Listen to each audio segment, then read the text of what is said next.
கிறிஸ்துக்குள் பிரியமான சகோதர சகோதரிகளே, நம்முடைய ஆண்டவர் ரட்சகருமான இயேசு கிறிஸ்துவின் வல்லமையான நாமத்தில் உங்களை வாழ்த்தி வரவேற்கிறோம். இன்றைய உலகில் எதை நம்புவது மற்றும் எதை கைவிடுவது என்பதை குறித்து குழப்பமான சூழ்நிலையில் நாம் வாழ்ந்து கொண்டிருக்கிறோம். மக்களின் வார்த்தைகளும் சூழ்நிலையும் மாறக்கூடும், ஆனால் மாறாத தேவனின் வார்த்தையின் மீது நாம் வாழ்க்கையை அமைத்துக் கொள்ளுமாறு நாம் அழைக்கப்பட்டுள்ளோம். ஆமென். இன்றைய வேத தியானத்திற்கு ஆதார வசனம் நீதிமொழிகள் 30 அதிகாரம் 5 வசனம். தேவனுடைய வசனம் எல்லாம் புடமிடப்பட்டவைகள், தம்மை அண்டிக் கொள்கிறவர்களுக்கு அவர் கேடகமானவர். ஆமென். ஹல்லேலூயா. இந்த வசனம் நமக்கு 2 முக்கிய உண்மைகளை வெளிப்படுத்துகின்றன. முதலாவது, தேவனுடைய வார்த்தை புடமிடப்பட்டது.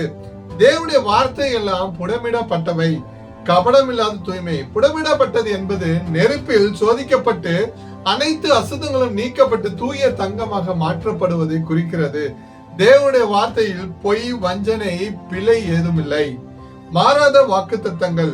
மனிதர்கள் ஒரு வார்த்தையை சொல்லிவிட்ட பிறகு தங்கள் முடிவை மாற்றிக்கொள்ளலாம். ஆனால் என்னாகமம் 23 அதிகாரம் 19 வசனத்தில் இவ்வாறாக குறிப்பிடப்பட்டுள்ளது: தேவன் சொன்னால் அதை செய்வார், அவர் உரைத்தால் அதை நிறைவேற்றுவார். உங்கள் வாழ்க்கையில் தேவனுடைய வார்த்தையை சோதித்து பார்க்கும்போது அது எப்போதும் உண்மை உள்ளதாகவே இருக்கும்.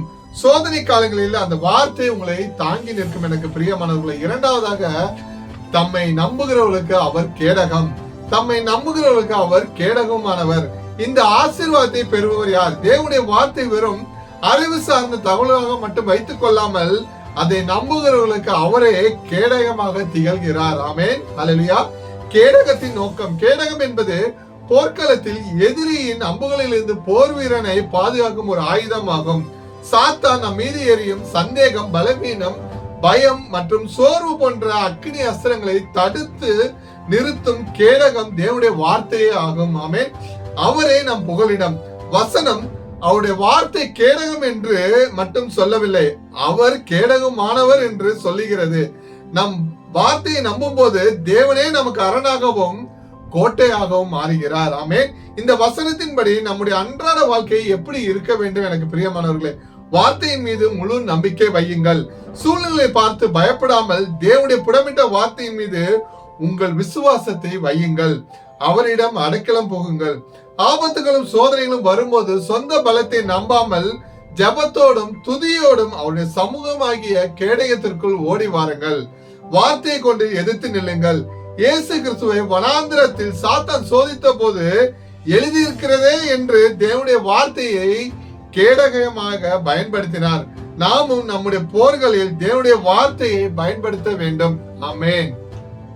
கிறிஸ்துவுக்குள் பிரியமானவர்களே, நாம் விசுவாசிக்கிற தேவன் உண்மை உள்ளவர். அவருடைய வார்த்தை அசைக்க முடியாது. இந்த வாரத்தில் நீங்க எத்தகைய போராட்டங்கள் சந்தித்திருக்கலாம், இந்த வசனத்தை உறுதியாக பற்றி கொள்ளுங்கள். தேவனுடைய வார்த்தை உங்களை வழி நடத்தும். அவருடைய பிரசனம் உங்களுக்கு கேடகமாக இருந்து உங்களை பாதுகாக்கும். ஆமென். ஜெபிப்போமா? அன்புள்ள ஆண்டவரே, இந்த நேரத்தில் உங்களுடைய பிள்ளைகளுக்காக நாங்கள் ஜெபிக்கிறோம். உங்களுடைய புடமிட்ட தூய்மையான வார்த்தைக்காக நாங்கள் நன்றி கூறுகிறோம் ஐயா.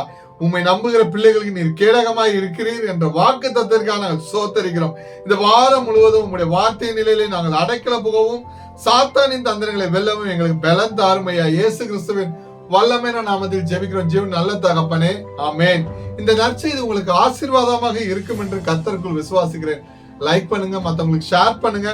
இது போன்ற தேவ செய்திகளை தொடர்ந்து பெற எங்க சேனல்களை சப்ஸ்கிரைப் செய்து கொள்ளுங்கள். கர்த்தர் தாமே உங்களை ஆசீர்வதிப்பாராக. God bless you. ஆமென்.